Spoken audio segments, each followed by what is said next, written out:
eu acredito que o significado de mãe realmente, né? Vou usar um clichê aqui que se usa no mundo inteiro. Eu acho que a palavra que representa a mãe, o que significa mãe é amor. É amor. Amor e proteção. Eu acho que essas são as duas palavras. E a proteção, ela não é só física. Ela é espiritual. Porque quando a mãe ela não protege seu filho espiritualmente, ela pode estar com uma dívida muito grande com Deus, porque ela não está protegendo a criação dela. E esse filho pode passar por coisas que só Deus e ela sabe. Então, ser mãe é ser amor. Ser mãe é um aprendizado incondicional, mas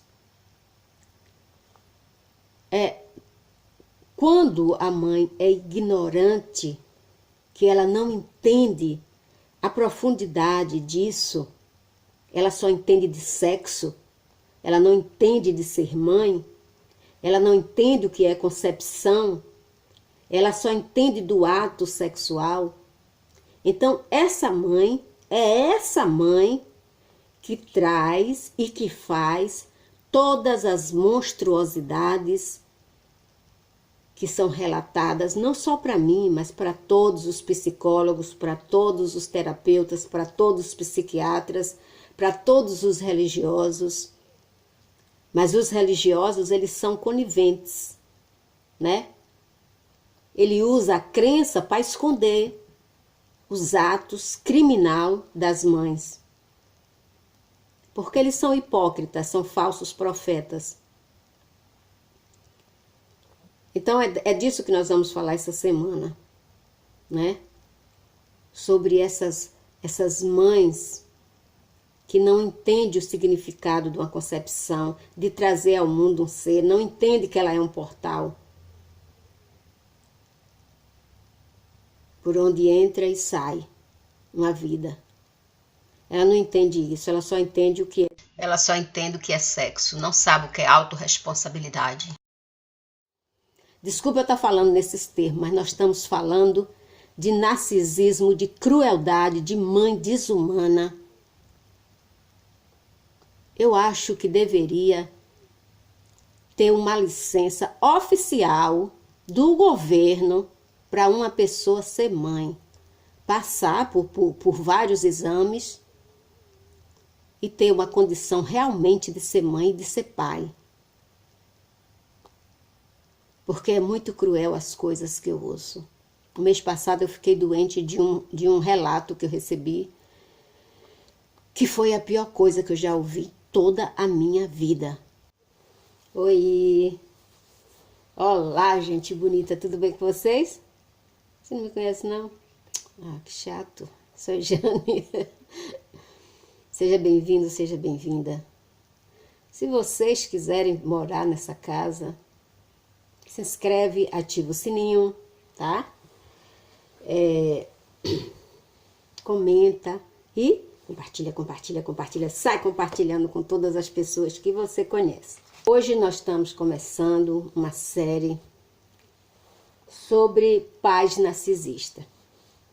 Talvez eu não coloque assim um título chamativo, porque quando eu fiz aqueles vídeos de invalidação familiar, aí foi uma confusão, e eu não estou afim de me estressar, tá bom? Mas como são muitos pedidos para voltar a falar sobre os pais, gente, eu gostaria que vocês entendessem uma coisa. Narcisista é igual. É igual. É uma pessoa, não importa o título que ele tem social. Se ele é mãe, se ele é pai, se ele é irmão, avô, avó, tio, sogra, nora, seja que for. É uma pessoa que é narcisista, não é o título que ela tem, tá? Mas de qualquer forma, eu vou falar porque eu tenho me deparado, eu acho que mais de 50% das pessoas que me seguem, os problemas estão relacionados com os pais. Uns 20% com o resto da família. Mas 50% eu garanto que é sobre os pais. Pai e mãe. O que eles fazem, o que eles praticam, o que eles fizeram, o que eles praticaram. É uma coisa assim impressionante. Então eu decidi fazer, como eu voltei a falar sobre narcisismo, né, que eu dei uma parada para falar de motivação. Então eu vou voltar a comentar sobre esse assunto, mas eu vou mesclar com outros assuntos, como inteligência e tal, porque eu não quero ficar focado muito tempo. Gente, falar de mãe narcisista e de pai narcisista é a coisa mais dolorosa que existe. Porque é aí onde a gente encontra a raiz para muitas coisas, e também onde nós encontramos as maiores crueldades que um ser humano pode fazer com o ser que ela criou, tá? É um negócio fora do normal. Então, uma das perguntas que eu selecionei, que foram mais desde aquela época que eu fiz aqueles vídeos de invalidação familiar, eu venho catalogando essas perguntas e mais de 800 pessoas me perguntaram: Jane, o que é ser mãe? Essas pessoas passaram por traumas muito profundos, essas pessoas têm... eu não sei, essas pessoas eu não sei se elas terão possibilidades de se curarem, porque os traumas as feridas são profundas, os traumas são severos, e na maioria são pessoas que não têm como se tratar. O sistema de saúde do Brasil não dá muito suporte para essas pessoas, o suporte é fraco, né? Então, é assim, uma coisa impressionante. Eu vou começar dizendo o seguinte: nem o filho precisa, nem a sociedade pretende que se tenha mães ou pais perfeitos, mas hoje eu vou falar da mãe, né? A sociedade e nós não estamos questionando que uma mãe seja perfeita. Ela só precisa ser mãe. Ela só precisa ser humana com o ser que ela criou. É só isso que ela precisa, né?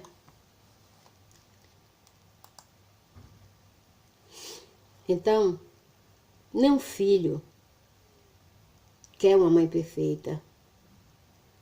Ele quer uma mãe amorosa, ele quer uma mãe feliz, ele quer uma mãe gentil, ele quer uma mãe protetora, ele quer uma mãe preocupada. Ele quer alguém que ele possa confiar. Ele quer alguém quando ele estiver com fome alimentar ele quer alguém quando ele estiver com frio abraçar ele quer alguém para quando ele estiver com medo segurar a mão dele. Os filhos só precisam disso.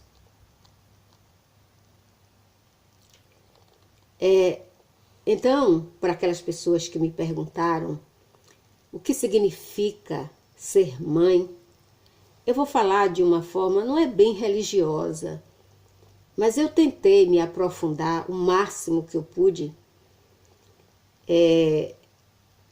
para dizer a vocês o que significa ser mãe, ser mulher, poder trazer uma vida ao mundo, entendeu? Eu vou tentar, eu não sei se eu posso falar de uma forma que toque o coração das mães, das mulheres. Eu não sei se eu tenho essa habilidade, mas eu vou tentar. A forma feminina, né? A mulher, ela é um portal, né? Ela é um portal para que outros seres humanos entrem nesse globo ou nesse plano que nós chamamos mundo terrestre, a mulher é o único portal. Ou a figura feminina, né? Porque os animais também, eles dão luz, eles trazem vidas, né?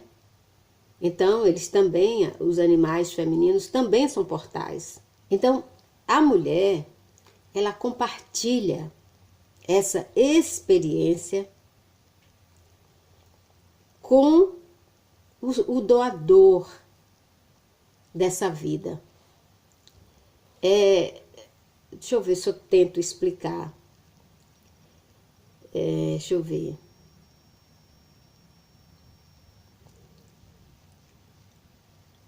Quando você vai construir alguma coisa, você precisa da matéria-prima, né? Para tornar aquela coisa real, concreta. Então, o homem, ele faz esse papel, né? Ele tem a matéria-prima misturado com algo que a mulher tem, né? E aí, ele doa essa matéria-prima para que, junto com a matéria-prima também que a mulher tem, possa dar vida a esse ser. E, como uma mágica, né? Ela supre esse ser para que ele sobreviva e se transforme em uma alma, se transforme em um ser vivo, capaz de pensar, de amar, de falar, de andar. Um ser humano. E nesse momento, esses dois seres que se juntam para dar vida a outro ser, eles estão doando uma parte do seu eu para construir evolutivamente outro eu, outro ser. É mais ou menos isso. Desde o momento da concepção, os filhos compartilham com a mãe o sistema energético dela. É uma ligação muito sensorial entre a mãe e o filho. O pai já está como observador daquilo que ele doou, né? Ele fica só observando aquela criação que ele compartilhou. Mas o sistema energético da mãe é que propicia esse ser evoluir. Enquanto essas camadas, né, se desenvolvem e vão se acoplando para formar esse ser, esse novo ser, e vai desenvolvendo aquela criação, aquela nova alma. Esse bebê, ele compartilha todos os impulsos, todas as sensações, todos os sentimentos, né? As emoções de medo, de felicidade, de prazer, sentimentos e principalmente as substâncias químicas. Tudo que uma mãe experimenta durante a gestação, ela está compartilhando com aquele ser. Quando a gente fala sobre filhos que às vezes, quando eles nascem, eles são um pouco diferentes daqueles pais,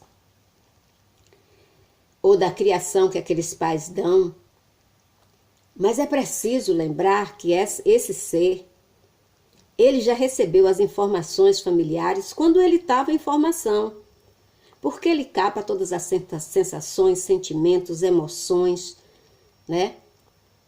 que a mãe sente durante a gestação.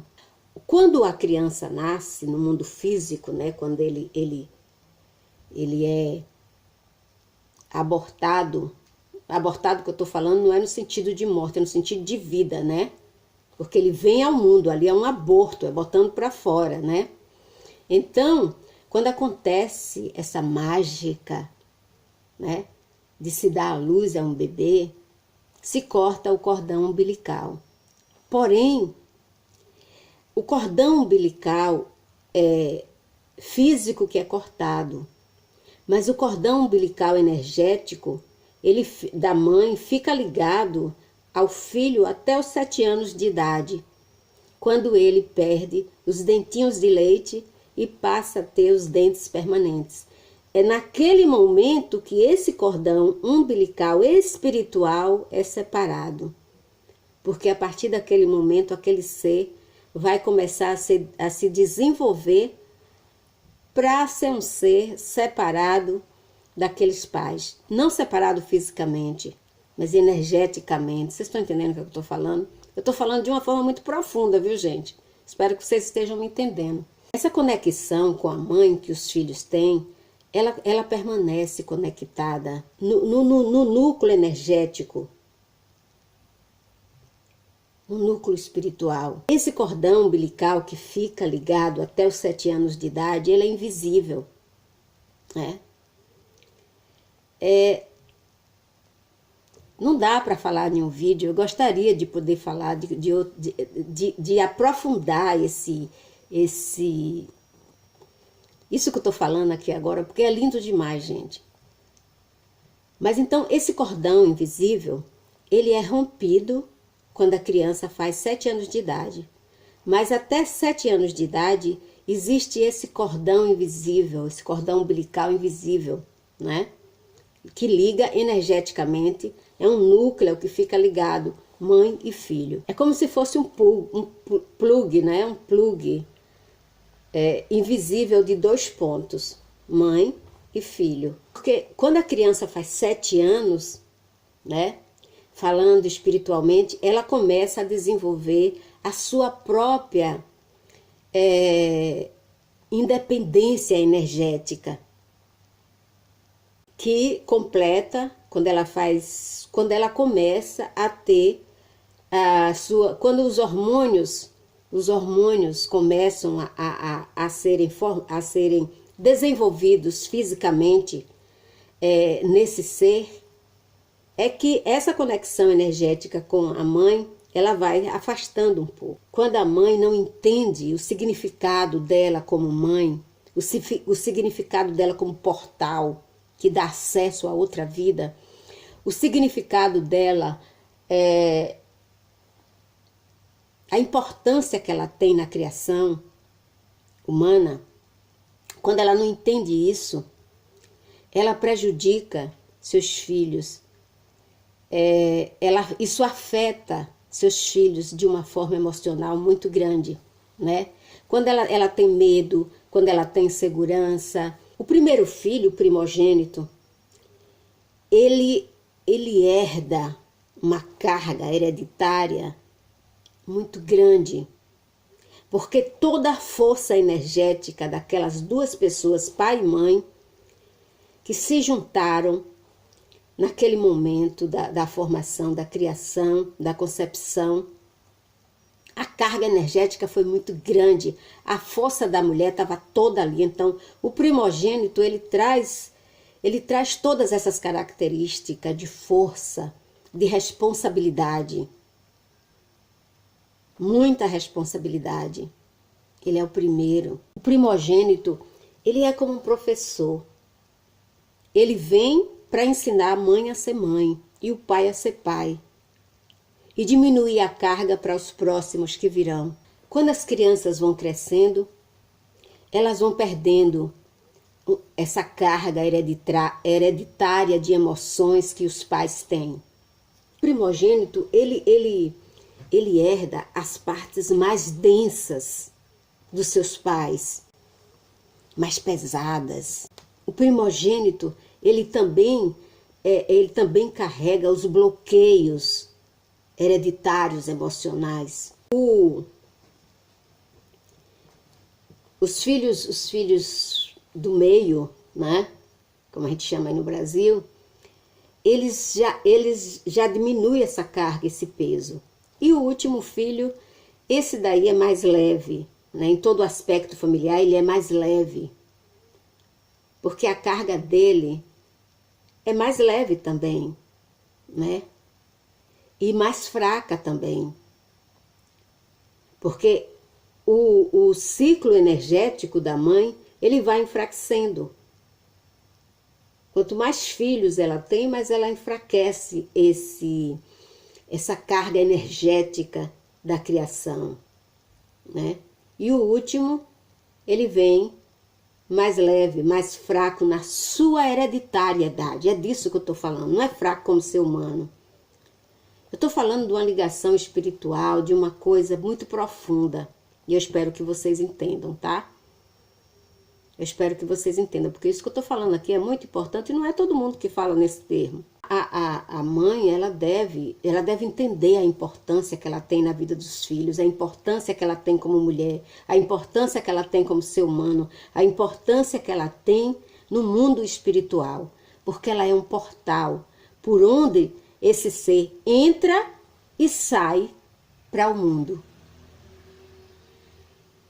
Se ela entender isso, se ela entender o que está por trás desse ato, então ela vai saber ser mãe, ela vai saber a importância dela, ela vai saber a ligação que ela tem com esse ser. As pessoas têm que entender. Deveria ser ensinado nas escolas o que é ser mãe. Deveria ter curso obrigatório quando a mulher entrasse na puberdade, né? Quando ela tivesse a primeira menstruação dela, ela ia para a escola para aprender o que é mãe. Aí se evitaria muitas tragédias, muitas coisas desagradáveis. Aqui tem uma design fashion muito famosa, né? Vivienne Stude. Ela sempre diz: se você quer ser mãe, tenha tempo para seus filhos. As pessoas às vezes dizem: mas eu preciso trabalhar para dar o melhor para ele. O melhor que você pode dar para seu filho não é material, é emocional. E para dar emocional, você precisa estar perto dele a maior parte do tempo.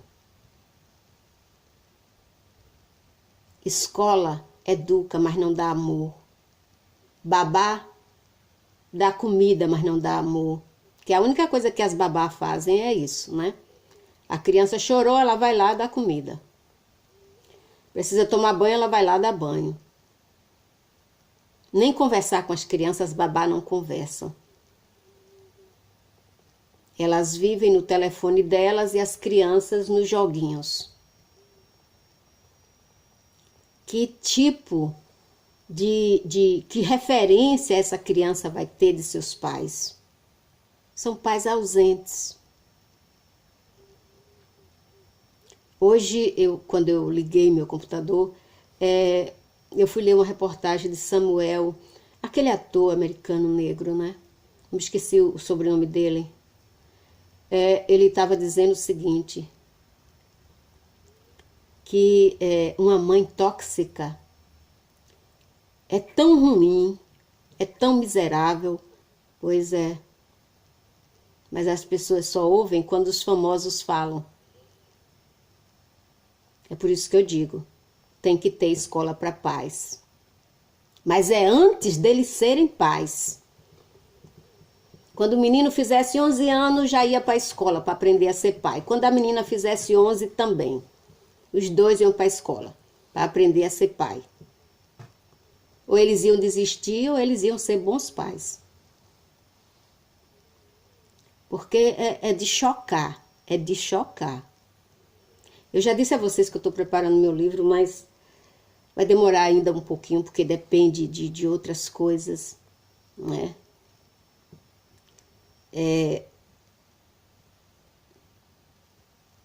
É cruel, gente, é cruel. Não é fácil, não. Mas eu vou mesclando esses vídeos sobre os pais narcisistas com os vídeos de inteligência, né? Que os meninos de inteligência ficam me cobrando o tempo todo. Minha tia, quando é que você vai voltar a falar de inteligência? Então, a gente se vê por esse mundo da maternidade e da paternidade essa semana. Bye! Então, ó, um beijo no coração. Essa semana vai ser difícil.